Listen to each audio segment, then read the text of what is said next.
ઘણી વખત મેં મારા પ્રોગ્રામમાં કીધેલું છે કે કોક દી એવો વખત આવશે તો સ્ટેજ ઉપરથી નીચે ઉતરવાની તૈયારી રાખશો, પણ બોલવામાં અમારા સ્તરમાં કોઈ દી નીચે નહીં ઉતરી. તમને અમે બાહેંધરી આપી છે યાર, જેવું તેવું ન બોલાય. લેલાડી લેલે કરે ને ગાયું પોતાનું ગાય, એવું બીજાથી ન બોલાય.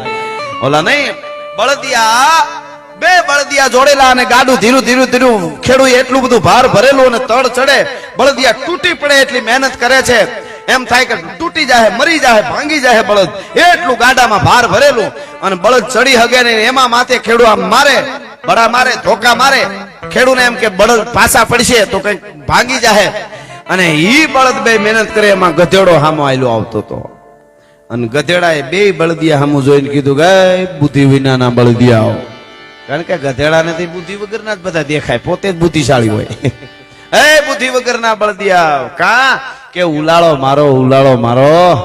કે કેમ ઉલાળો મારો? કે મારા ઉપર એ પ્રજાપતિએ એટલો બધો એક વખત ભાર ભરી દીધેલો અને હું તમારી જેમ આ તળ નહોતો ચડી શકતો, અને મને એક બળો હોટીનો ઘા કર્યો અને મેં એક ઉલાળો માર્યો એટલે બધા માટલા બાટલા બધું ફોડી નાખ્યું. હવે એટલું બધું નથી પ્રજાપતિ મારા ઉપર ભાર ભરતો, તમે ઉલાળો મારો. અને કીધું એને ઉલાળો મારો. કે એક મારો ને એ ઉલાળો રે તમે સાને વેઠો સો કડાપો બળદિયા બુદ્ધિ વિનાના રે.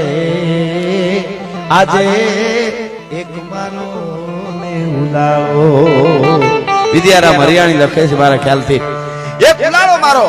અને ઈ વખતે બળદિયા અને ગધેડો ચર્ચા કરે છે કે એક વખત વીતી છે એની તને વિગત કહું છું, મને ભગત ભેટેલો ભમરાળો. પ્રજાપતિ ભગત એવો ભમરાળો ભટકાણો ને એટલું મારા ઉપર ભાર ભરી દીધેલું અને હોટીનો ઘા કર્યો. પછી મેં શું કર્યું? વીતી છે એની તને બળદિયા વિગત કહું છું, એકવાર ભગત ભેટ્યો તો ભમરાળો. ભાર લગડું આખું એને ભરેલું ભારનું, લગડું આખું એને એ મારે ભરી દીધું ભારનું. ઈ ભાનું વિનાનો ભમરાળો બળદિયા એક મારો ને ઉલાળો. પણ ગીત તો આખું લાંબુ છે, પણ બળદિયાએ જે વાત કરી છે, ગધેડા સાંભળ સાંભળ સાંભળ. તે ઉલાળો માર્યો તો કે હા, કે તું ઉલાળા મારી હે. કે કા? કે તારી માનું નામ હું, મારી માનું નામ હું. તારી માના પૂજન થાય કે ના? કે મારી માના ગાય પૂંજણીના પૂજન થાય. પૂંછડે પાણી પણ રેડવા આવે ને કપાળે ચાંદલો કરે ને અમારી માં ગાયના પૂજન હોય. અમારી માને માં કહેવાય, તારી માનું શું કહેવાય? કે આ કહેવાય. કે તો એના સંતાન ઉલાળા મારે, પણ અમારાથી ઉલાળા ન મારાય. કારણ ધાવણ ધાવાય મે કામ ધેનુના સાને થવાય સંડાળો. એ જ ધાવણ ધાવાય મે કામ ધેનુના.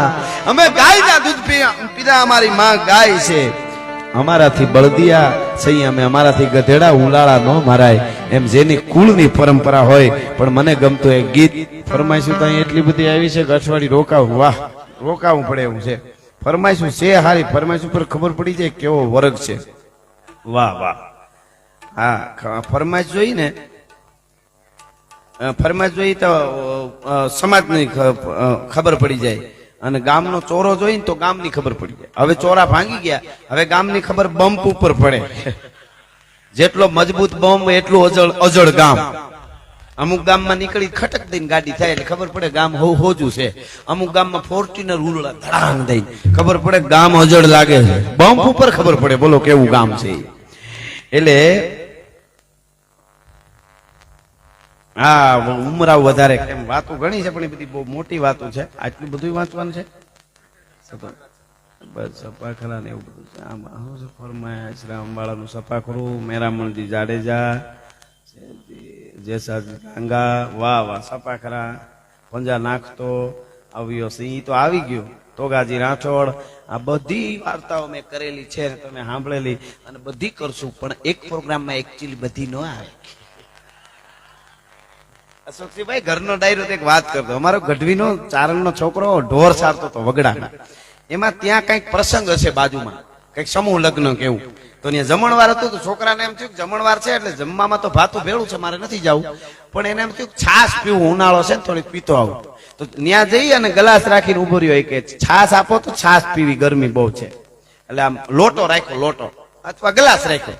એ ગ્લાસ રાખ્યો તો ઓલો છાશ દેતા દેતા ઓલો જોઈ ગયો છાશ દેવા વાળો. ઈ કે ગઢવી લાગો છો? કે આ ગઢવી છો. એટલે છાશ દેતા દેતા પાછો લઈ લીધો હાથ. ઈ કે રામાયણ સંભળાવો તો છાશ આપો. ઈ કે પણ પેલા છાશ આપો તો કઈક આમ મજા આવે, એમને તો આવી ગરમીની કેમ રામાયણ આવે. એટલે કે આ લ્યો, એ ગ્લાસ ભરી દીધો છાશ નો. ગઢવીનો છોકરો ઉભો ઉભો છાશ પી ગયો. પછી કે હવે રામાયણ સંભળાવો. એટલે રામાયણ સંભળાવી. એક રાજા હતો, એનું નામ દશરથ, એને 4 દીકરા, રામ લક્ષ્મણ ભરત શત્રુઘ્ન, 4 દીકરાના લગ્ન થઈ ગયા. રામ લક્ષ્મણ જાનકીજી વનમાં ગયા, સીતાજીનું હરણ થયું, રાવણ લઈ ગયો, દરિયો પાર કરી અને રાવણના આખા કુળનો નાશ કરી અને રામ લક્ષ્મણ જાનકી વાંદરા સાથે અયોધ્યામાં આવી ગયા. બોલો રામચંદ્ર ભગવાનની જય. એટલે ઓલાએ સાસ દેવા વાળાએ કીધું ગઢવી હાવ આવડીક જ રામાયણ હોય? તો કે એક ગ્લાસમાં તો આવડીક જ હોય, એક ગ્લાસ સાસમાં તો આવડીક જ હોય. એટલે આ તો ઘરનો ડાયરો, એટલે એવું કઈ ન હોય, પણ આ તો હુવાણ થઈ ઘરે કામ મજા આવે. ગઢવીની હમણાં એક રાજપૂત ને ગઢવી બે બજારમાં ચાલ્યા જતા હતા. એમાં એક વાણિયાનું ઘર આવ્યું. વાણિયાના ફળિયામાં ખૂંટીયો બેસી ગયો, હાટ ખૂંટીયો ઉભો ન થાય. શેઠ ઓસરી ઉપર ઉભા ઉભા એમ કહે, ઉભો થા.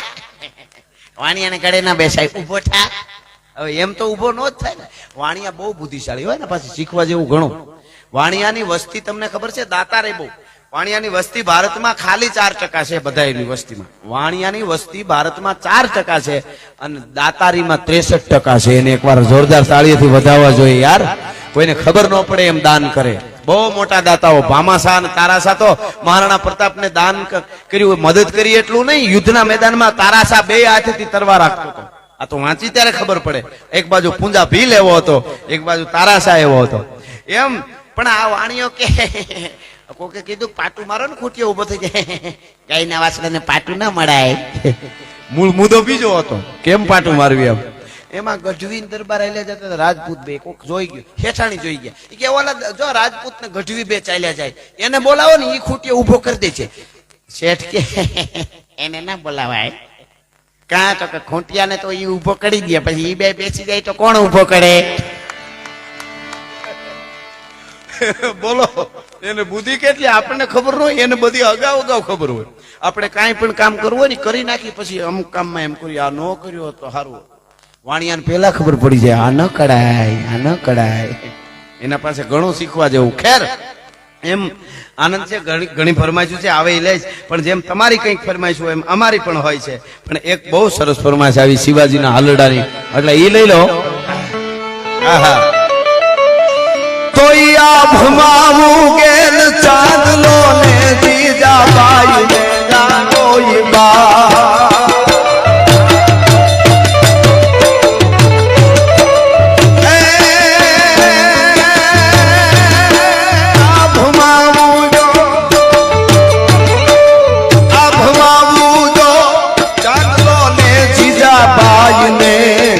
આવ્યો બાલ રે જીજાબાઈ ને આવ્યો બાલ, બાલુડાને માધી જોડે ધણણ ડુંગરા ડોલે. શિવાજી ને નીંદરું નાવે, માતા જીજાબાઈ જોલાવે.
શિવે રામ લક્ષ્મણની વાત શિવાજી રામ લક્ષ્મણની વાત માતાજીના મુખ દે દીધી ઉડીએ ની મુખ દે દીધી શિવાજી